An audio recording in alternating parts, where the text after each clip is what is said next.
Buongiorno, ben svegliati, buon lunedì. Iniziamo questa prima parte di 7 in punto con Bruno Pigozzo, consigliere regionale veneto del Partito Democratico, membro, buongiorno e benvenuto innanzitutto. Lei è membro della Commissione Trasporti, membro della Commissione Urbanistica e Edilizia e anche, se non sbaglio, membro della Commissione Sanità. Sì, insomma, certo. Ho detto tutte le sue... Sono due commissioni, una urbanistica, trasporti, viabilità eccetera, seconda commissione, quinta commissione sanità sociale, igiene eccetera. È inutile negarlo, noi l'abbiamo invitato perché piano casa, quasi una vittoria personale se non sbaglio, è stato impugnato venerdì nel Consiglio dei Ministri addirittura al governo, praticamente è stato riconosciuto quello che lei aveva sottolineato in un'interrogazione consigliare dove ravvedeva degli elementi di non costituzionalità, chiamiamolo così, di questa legge, il che, se non sbaglio, non significa no piano casa in assoluto. Vuole Perfetto. spiegarci allora la soddisfazione di questa bocciatura, di questa impugnatura da parte del governo? Ma allora, diciamo subito che non gioisco molto in questa situazione perché avendola prevista in fase di discussione della legge del piano casa a fine novembre, abbiamo tentato in tutti i modi come gruppo consigliare di presentare emendamenti per correggere questi aspetti, in particolare quello su cui si è fondata l'impugnativa del Consiglio dei Ministri di venerdì, che è quella legata all'aver tolto la competenza ai comuni nel recepimento della norma del piano casa per poterla adattare alla situazione urbanistica del proprio territorio.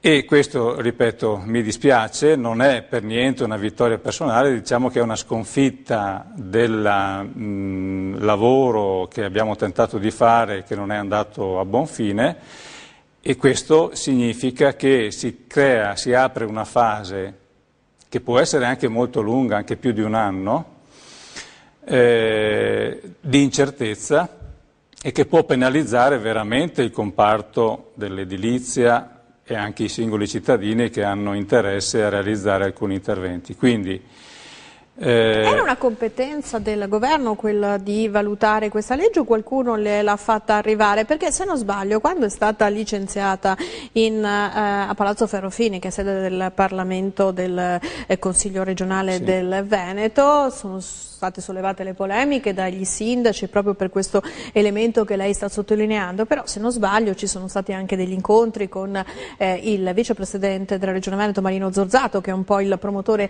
di questa legge, e si era detto attueremo tutti i correttivi del caso, l'importante è averla varata proprio perché è una legge che può dare respiro all'economia in questo momento. Quindi il governo di fatto rischia di rallentare, non si poteva risolvere in ambito regionale? Ci spiega quali sono i passaggi? Certo. Allora, il pronunciamento del Consiglio dei Ministri di venerdì sarà seguito, credo oggi o domani, da una valutazione dei giudici della Corte Costituzionale per capire se questi elementi sollevati dal Consiglio dei Ministri sono sufficienti a prevedere appunto l'impugnativa vera e propria. Ma questo è un iter che vale per tutte le leggi, non solo per il piano casa, cioè le leggi che le regioni emanano passano questo vaglio. Allora, lei era stata una sorta di Cassandra inascoltata? Esatto. Cioè si poteva emendare la legge in fase di delibera e evitare quindi questo stop da Roma? Per chi ha pazienza di andarsi a vedere nel sito del Consiglio regionale c'è tutto, insomma, i verbali e così via, e anche la relazione di minoranza di cui io sono stato sottoscrittore appunto nella discussione della legge.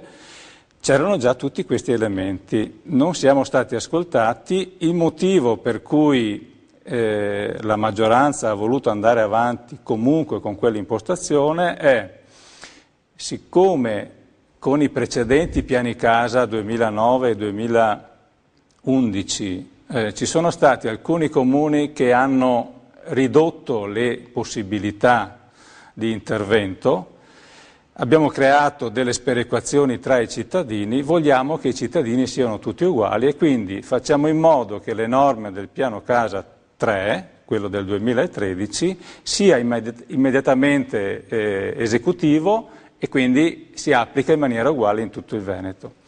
Allora, noi sappiamo che il piano casa ha dato una grossa mano al settore dell'edilizia. Il volume d'affari, dice lo stesso Zorzato, si aggira tra i 2 miliardi e mezzo e 3 miliardi di euro. Quindi non è indifferente. Un consumo del suolo? Allora, parliamo dell'aspetto economico perché la norma è nata con una valenza di tipo economico.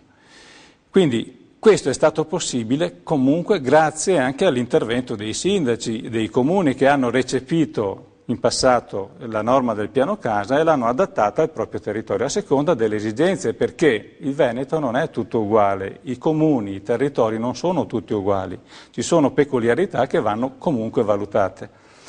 Cioè, per riprendere una ci sono vecchia... anche tanti capannoni esatto, ci sono tanti abbandonati che forse andrebbero abbattuti e lì trasformato la destinazione d'uso dell'area. Il piano casa prevede questi interventi di demolizione e ricostruzione con dei bonus volumetrici anche consistenti che possono arrivare fino all'80%. Però queste opportunità, come era successo nei primi 2 piani casa, vanno valutate situazione per situazione. E questo, al di là del fatto che sia una competenza che comunque la Costituzione assegna ai comuni, è una buona regola di buon senso che consente di verificare, insomma, e prevenire eventuali eccessi.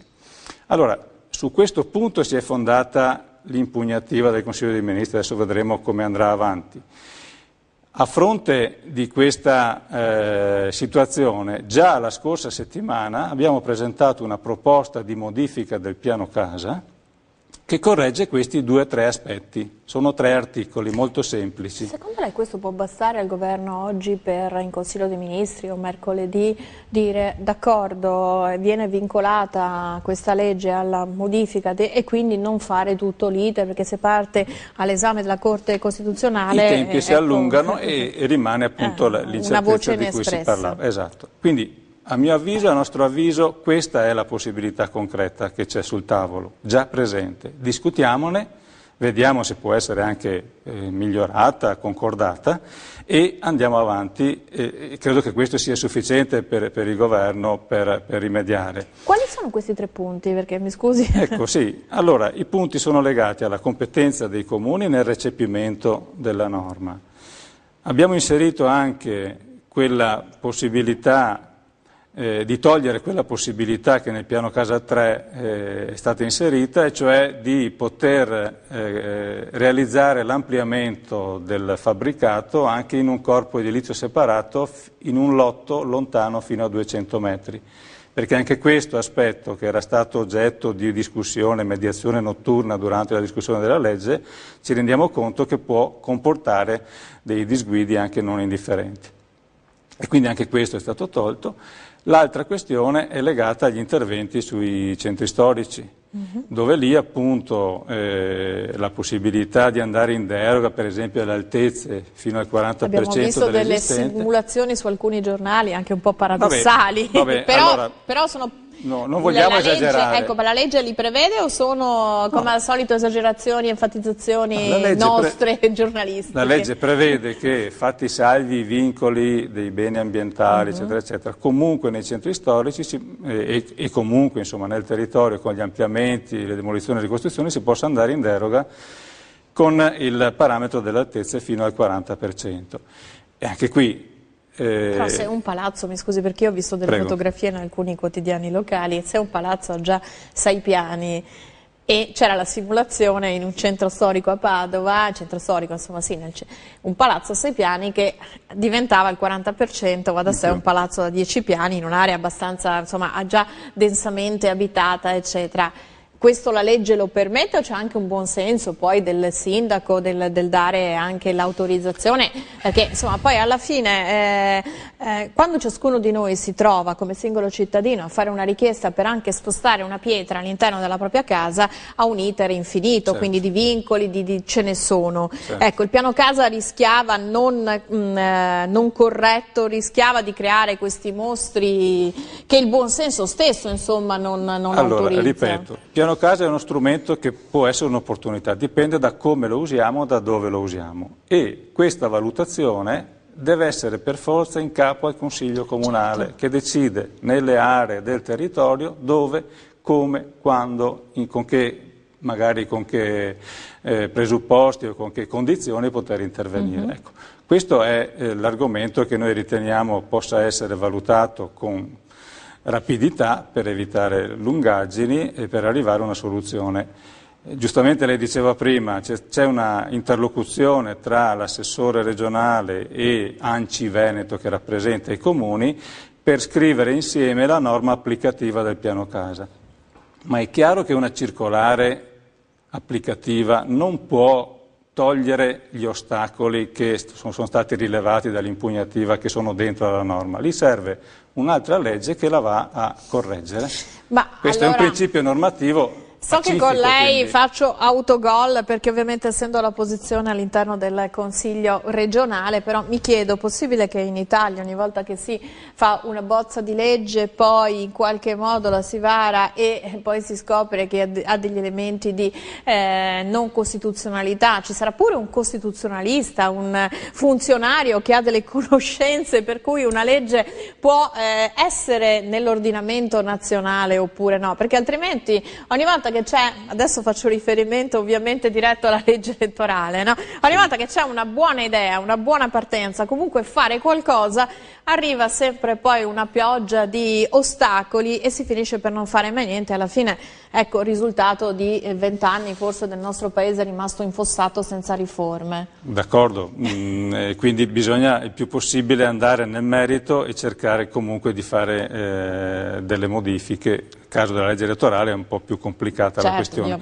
In questo caso, voglio dire, l'aspetto fondamentale era già individuato. Bastava solo recepire. E allora è stata solo una questione politica di gioco delle parti, ci come spiace, sempre? Esatto, che questo sia stato oggetto di una valutazione meramente proprio del gioco delle parti e non si sia entrati oggettivamente nella questione. Cioè, questo che a me appunto in questo momento mi fa dire sono dispiaciuto, non sono contento di quello che è successo, sono dispiaciuto perché si poteva benissimo evitare. Nell'attività di governo, parlo del Parlamento regionale, visto che lei è un componente, quanto spesso una pioggia infinita di emendamenti rischiano di oscurare quelli che invece sono gli emendamenti utili? Magari anche nel caso del piano casa c'erano un paio di emendamenti che sarebbero stati utili per tutti perché questa legge fosse già operativa, che magari sono stati oscurati da un'infinità di che ciascuno richiede qualcosa,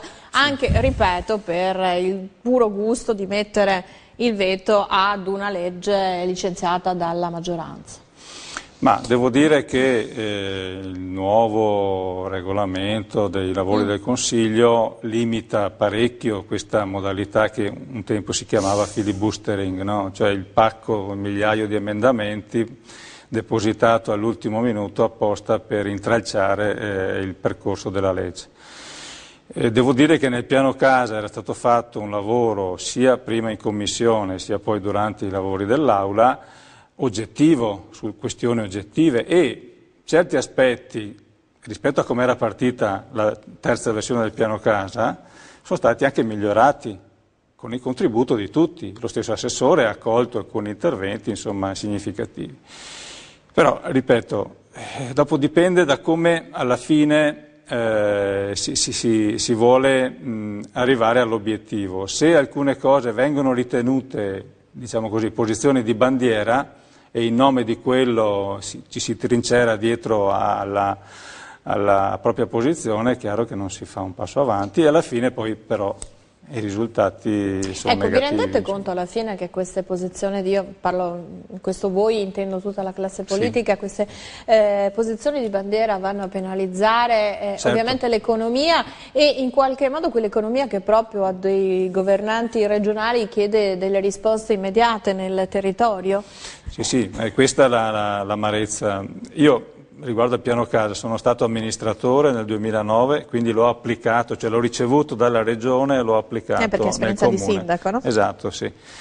Nel 2011 ho lavorato in consiglio per la seconda versione e l'abbiamo mantenuta nei canoni che secondo noi funzionavano. Ecco, non vedo perché anche la terza versione non dovesse seguire quella linea. Quindi la mia non è una posizione di bandiera ideologica nei confronti del piano casa. Ripeto, riconosco i benefici e le opportunità che ci possono essere dietro a questa norma, ma dopo mi affido anch'io al buon senso e alla valutazione dei colleghi del Consiglio. Se prevalgono logiche di altro tipo, allora a quel punto alzo le mani, però... Ma solitamente anche in altri ambiti le leggi regionali, no? Non sono la norma base che poi dà lo spunto al singolo amministratore locale, quindi parlo dell'ente subordinato dalla provincia al comune nell'applicazione. Sì. Cioè, andiamo proprio in linea opposta a quello che si è sempre decantato in questo territorio, il cosiddetto federalismo, l'autonomia gestionale, la capacità di conoscere le necessità. Cioè.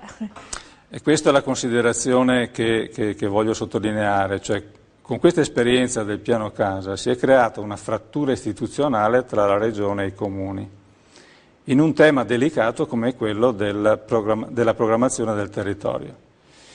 Da una parte chi, anche in discussione dell'Aula, diceva i sindaci sono i cementificatori del territorio, dall'altra i sindaci che dicevano abbiamo la responsabilità di fronte ai nostri cittadini di modulare gli interventi, prendiamo pure gli indirizzi regionali, ma poi scegliamo con la nostra responsabilità come adeguarli nel territorio. E saranno i cittadini a giudicarci. È vero anche che se invece molti centriamo sindaci... tutto, questo passaggio salta. È vero anche che molti sindaci, almeno vedendo l'edilizia che è sparsa nel nostro territorio, un'edilizia invenduta, vuoi la crisi, tutto quello che vuoi, però molti sindaci hanno anche autorizzato la trasformazione di alcuni terreni agricoli in terreni edificabili. E certo. A chi abbia servito questa, a chi sia servita questa trasformazione, oggi vediamo tante belle case costruite con tanti bei cartelli con scritto vendesi.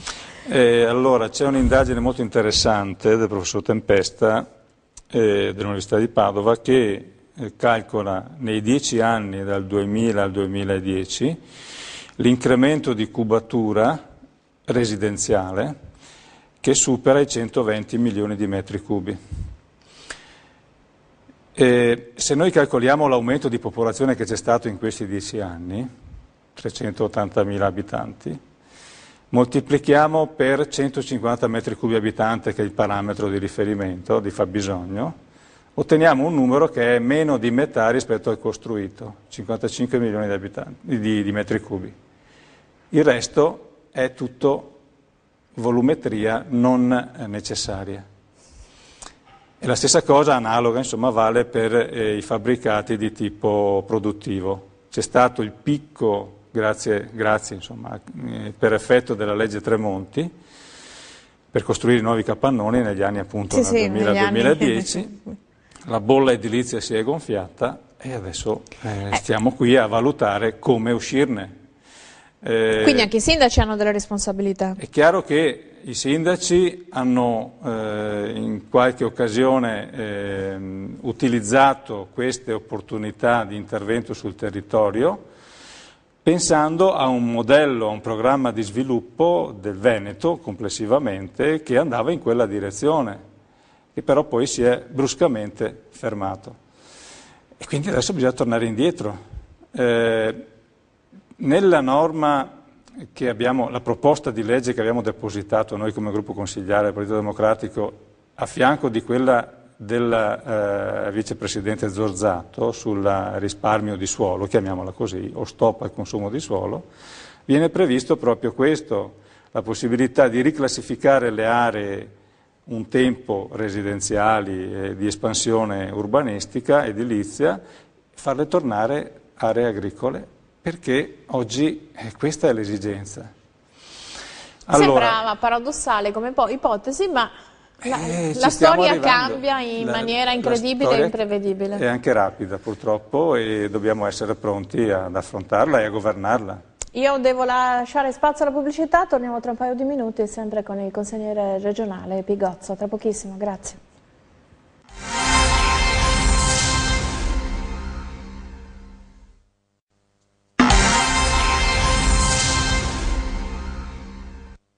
Siamo tornati in studio con il consigliere regionale del Partito Democratico Bruno Pigozzo. Stavamo parlando di piano casa, questa proposta che voi avete presentato di riconvertire aree ad edificabili, che ormai non servono più come edificabili, tornare al terreno agricolo. Sì, questa appunto è una proposta ancora che si accompagna insieme a quella del vicepresidente Zorzato. Abbiamo già aperto in commissione la discussione su queste due proposte che sono state abbinate. Abbiamo sentito in audizione una serie di categorie interessate, i comuni e così via. Abbiamo raccolto interessanti spunti, anche critici, insomma. Contiamo, dopo la fase del bilancio che adesso ci impegnerà sicuramente per il prossimo mese, di tornarci per poter trovare una sintesi, mi auguro, insomma, non al ribasso ma di qualità di queste due proposte per completare il quadro anche rispetto al piano casa, nel senso che il piano casa è una serie di interventi e di opportunità che vanno collocati in un quadro complessivo di riqualificazione dell'esistente. La legge sul risparmio di suolo, sul recupero di suolo, può integrare tutta una serie di interventi anche più consistenti di riqualificazione urbana, di riqualificazione proprio degli edifici esistenti per rinnovarli dal punto di vista energetico, del risparmio idrico, di tutte quelle che sono le nuove tecnologie. E questa, secondo noi, è la filiera nuova che si può innestare di aiuto all'edilizia. Cioè, la ristrutturazione. La riconversione dell'esistente, la riqualificazione urbana.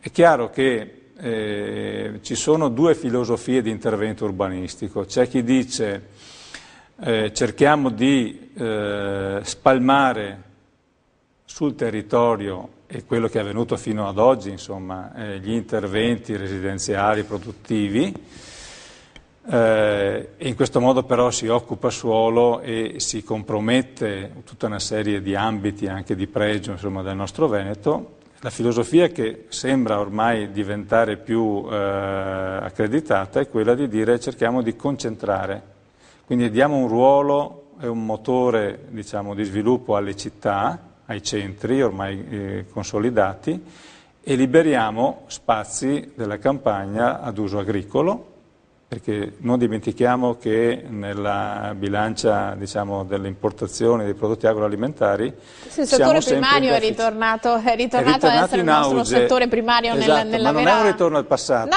è un guardare con più è il settore che è riuscito meglio a futuro, rinnovarsi e a conquistare il mercato. E anche a mantenere una serie, insomma, di standard produttivi rispetto ad altri settori importanti. Se poi pensiamo che l'anno prossimo ci sarà l'Expo 2015 che è dedicata al cibo, è dedicato appunto a nutrire il pianeta energia per la vita. Credo che abbiamo un'occasione importante per prepararci anche a questo appuntamento in maniera concreta e seria. La norma sul stop al consumo di suolo va in questa direzione, per un nuovo modello di sviluppo.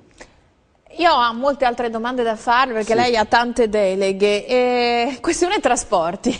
Bene. Treni cadenzati stanno iniziando a funzionare. Anche noi, intervistando i pendolari dopo le ire funeste dell'inizio, con i debiti correttivi su alcune tratte, faccio un esempio per tutte, dopo la protesta degli orchestrali della Fenice che non avevano più treni per tornare a casa, insomma si sta mettendo a sistema questa cosa e sta funzionando. È garantito che il contratto Trenitalia non sarà rinnovato, una gara aperta, insomma la sua valutazione su quello che è successo, visto che insomma anche lei è sempre stato molto al fianco delle battaglie dei pendolari senza treni, in ritardo e tutto il Cahiers Doléan di cui sappiamo. Allora, è evidente che ogni cambio di impostazione crea così dei contraccolpi.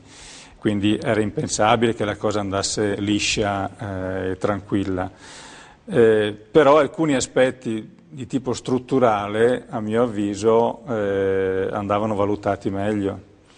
Cioè, noi sappiamo che in teoria il sistema dell'orario cadenzato, che si adatta molto ai sistemi urbani metropolitani, in Europa insomma, ma anche in Italia, alcune aree sono già attrezzate a questo livello, è ideale perché io parto da casa e mi faccio, diciamo così, il programma di viaggio, sapendo che posso contare magari 20, 40, per 60. un tratto, esatto, ho una specie di orologio anche che mentale. So che ho 3 possibilità in un'ora al minuto X. E mi giostro appunto le possibilità, cambiando magari dal pullman al treno, al tram, al vaporetto se sono a Venezia e così via. Ecco, questa è la logica del cadenzato.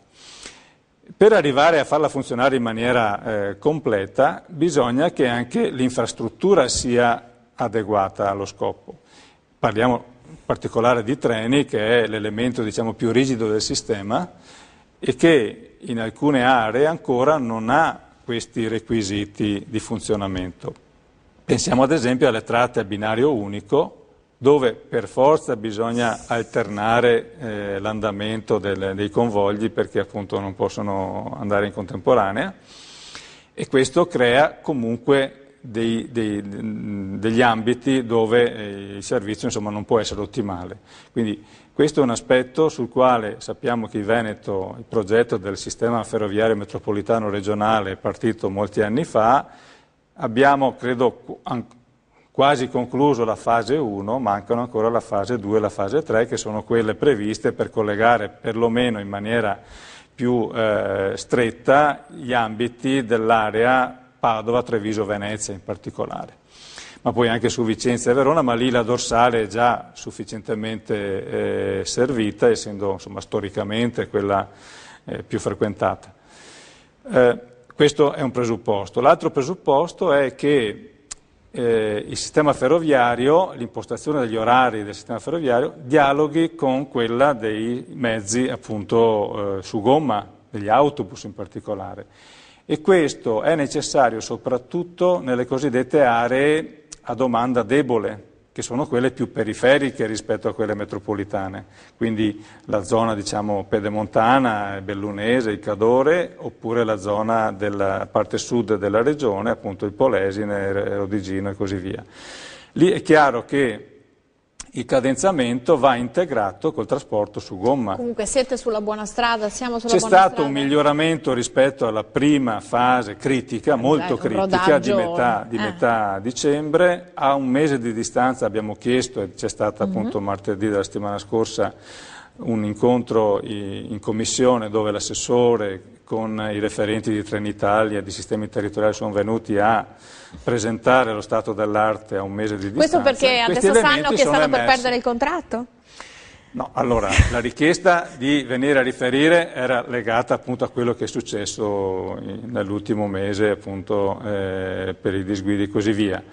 È chiaro che da parte di Trenitalia c'è un contratto di servizio che ha dei limiti economici, oltre i quali il servizio viene dato se c'è il corrispettivo economico. Anche perché quindi le multe, se non sbaglio, è un meccanismo per cui alla fine la multa è abbastanza irrilevante, no? Nel computo, per cui conviene pagare la multa piuttosto che aumentare il servizio visto che non c'è la copertura. No, allora lì in commissione si è scoperto una cosa, che i pagamenti a Trenitalia hanno subito dei ritardi, per cui diciamo che non si può tirare la corda oltre un certo limite. Anche la gestione da parte di Trenitalia ha dovuto in qualche modo sopperire, anche in mancanza di risorse assegnate, per poter dare il servizio, però oltre quel limite non poteva spingersi, perché il contratto di servizio quello prevedeva. Quindi c'è una responsabilità da parte della Regione, se vuole effettivamente che il cadenzato prenda piede e diventi il sistema usuale di trasporto del Veneto, che investa qualche risorsa in più. Io devo investire nella pubblicità, torniamo subito dopo il break, ancora con il consigliere Pigozzo, tra pochissimo, grazie.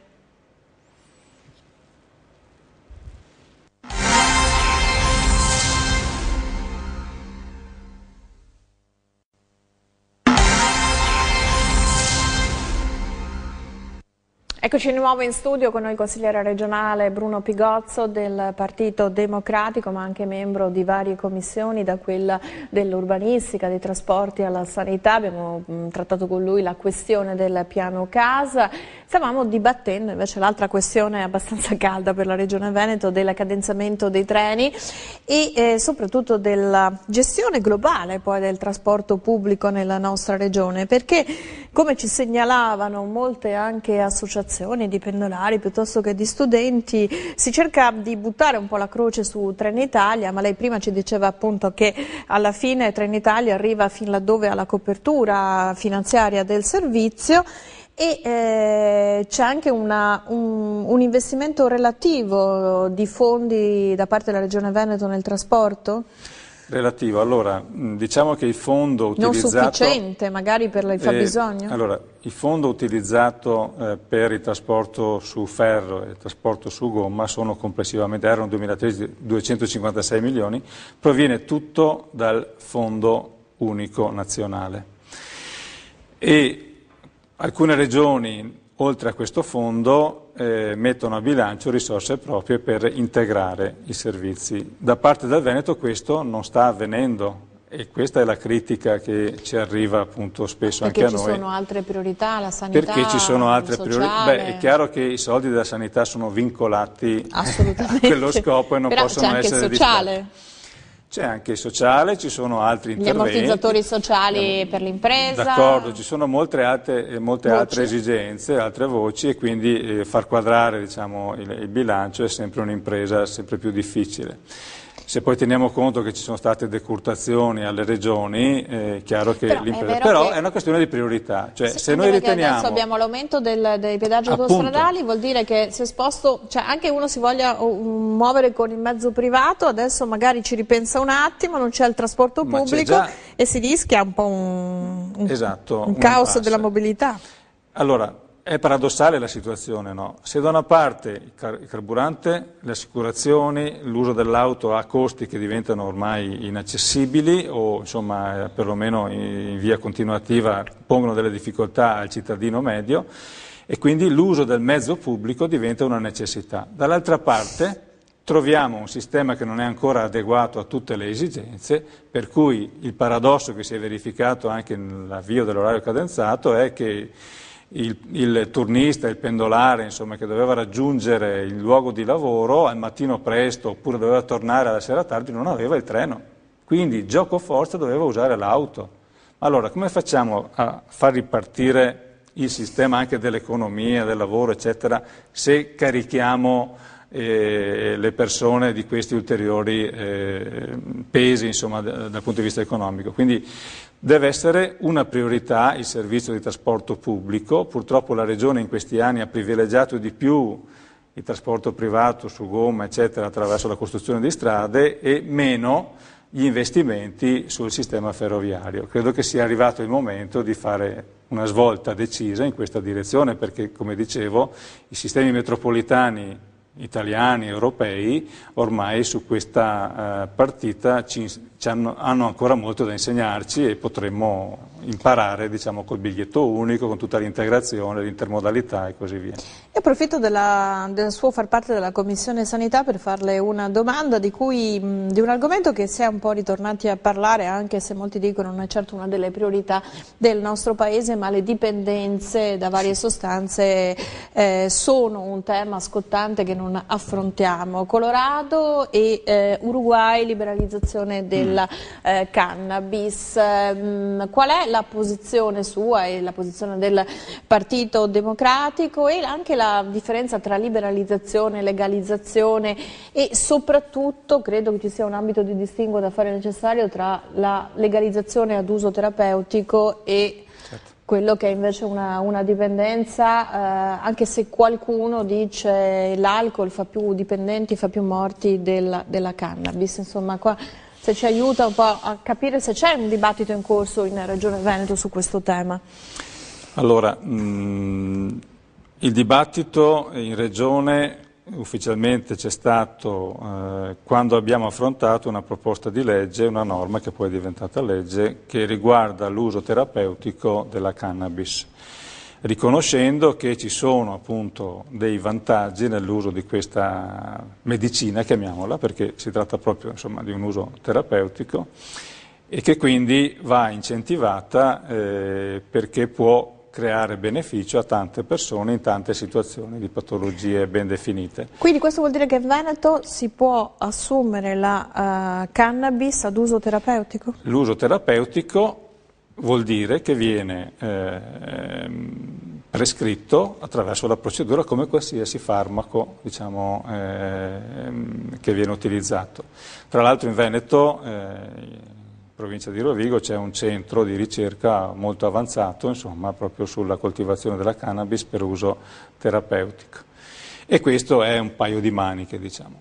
L'altra questione, liberalizzare la cannabis per uso personale, diciamo, è un aspetto molto diverso che dal punto di vista personale, ma credo anche come Partito Democratico, noi riteniamo, oltre a non essere la priorità, però nel merito presenti molti aspetti di rischio, nel senso che gli effetti dannosi di un uso sconsiderato appunto e rutinario di questa sostanza sono riconosciuti. Soprattutto in età adolescenziale, giovanile, quando ancora il cervello si sta formando. Sicuramente questo, ma soprattutto perché in questo modo si passa in secondo piano tutta quella che è un'attività di prevenzione e di attenzione diretta, insomma, soprattutto nelle fasce giovanili, e che in questi anni, in tempi di spending review, rischia veramente di essere abbandonata. Il Veneto, la storia degli ultimi decenni dimostra che dove si è intervenuto a livello di prevenzione territoriale, con progetti di intervento, di educativa di strada piuttosto che di centri di aggregazione e così via, e i risultati ci sono. Quindi non è un alibi? No, esatto. Perché cioè non ci sono molti che dicono comunque la cannabis si può comprare dove si vuole e alla fine liberalizzandola si potrebbe avere anche un controllo sulla criminalità che la spaccia e la vende e magari anche tassandola avere un beneficio per lo Stato, visto che comunque il proibizionismo dal 1929 l'alcol negli Stati Uniti ci ha insegnato che non funziona, invece ci sono dati in Veneto che la campagna di sensibilizzazione e prevenzione funziona. Porta dei risultati concreti, chiaro che non sono risultati dall'oggi al domani, vanno costruiti nel tempo, consolidati e mantenuti, perché la prevenzione funziona così, cioè io non posso iniziare oggi, farla per un periodo e poi pretendere che ci sia risultato. Quindi anche nell'uso delle risorse del sistema dei servizi sociosanitari, questo aspetto della prevenzione va trattato con molta attenzione e con molta responsabilità, perché quello che investiamo oggi nella prevenzione lo risparmiamo domani, quando dobbiamo intervenire su cause ormai, su effetti, voglio dire, molto lontani dalle cause, che però hanno costi maggiori rispetto a quello che si poteva evitare appunto con la prevenzione. Quindi io dico liberalizzazione, non siamo d'accordo per questi motivi, riteniamo che si debba investire e lavorare sugli altri ambiti, è giusto che ci sia comunque un controllo, perché allentare le maglie, diciamo così, della vigilanza su questo traffico che purtroppo in alcune aree è abbastanza diffuso, perché in questo modo i risultati arrivano e gli effetti sono più positivi per tutti. Ecco. Per paradosso allora bisognerebbe vietare la somministrazione dell'alcol, anche se effettivamente sotto i minori di 18 anni nella nostra regione ci sono norme che vanno già in questa direzione, bisogna applicarle e bisogna fare in modo che la responsabilità sia collettiva. Io credo che i primi a essere coinvolti in queste operazioni sempre di prevenzione sono i gestori dei locali, chi ha a che fare con i giovani, quindi la scuola, il ruolo importante di formazione, informazione dentro alle scuole, ma anche gli investimenti di interventi di aggregazione, di socializzazione a livello di comunità locali devono per forza considerare questo aspetto. Io ringrazio il consigliere regionale del Veneto Bruno Pigozzo. Subito dopo la pubblicità parliamo di credito alle imprese, lo facciamo con il presidente di Confapi Padova, dei giovani di Confapi Padova. Tra pochissimo, grazie. Grazie.